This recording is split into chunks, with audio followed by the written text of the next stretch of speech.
religious freedoms and of aggressive nationalism was a factor leading to the imposition on Japan of the post-war constitution, which separates religion and state and prohibits state support of religion, an issue which itself is a source of lingering controversy in the present day. All these issues will be dealt with in this book,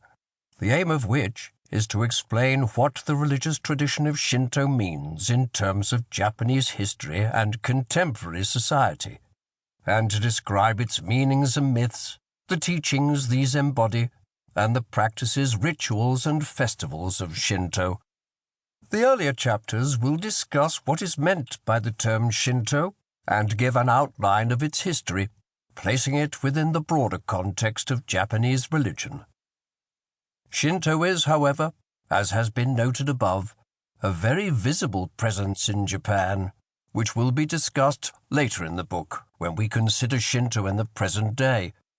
outlining the sorts of practices, rituals, and festivals that visitors are likely to see if they go to Shinto shrines. Thus, we will discover what Shinto shrines look like, what one is liable to see going on there, and what the various objects such as amulets and lucky charms that are sold at shrines mean, and why Japanese people purchase them.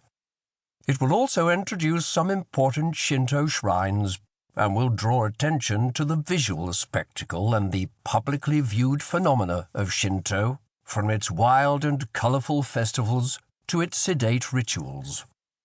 However, just as the controversies associated with Shinto remain an ever-present element in the contemporary Japanese religious world, so too will they be discussed here as well, with a chapter examining the problematic relationship of Shinto and the state and the issues this involves in the present day. The materials on which I draw for this book range from historical documents and the academic writings of other scholars to my own observations at countless Shinto shrines, festivals, and ritual events over the past 17 years since I first visited Japan in 1981. For a number of years in the 1980s, my wife Dorothy and I lived and taught there, and during that period, we visited many Shinto shrines, talked to Shinto priests, shrine maidens, and practitioners, from the casual visitors to Shinto festivals to those who visit their local shrines regularly to pray to the gods. To all these anonymous people, and especially to the many Shinto priests who kindly responded to hours of my often tiresome questions, and who explained rituals and provided me with materials about them, I owe a debt of thanks. Academic colleagues have also aided me through their writings and through answers to questions, and here let me especially thank Karen Smyers of Wesleyan College, USA,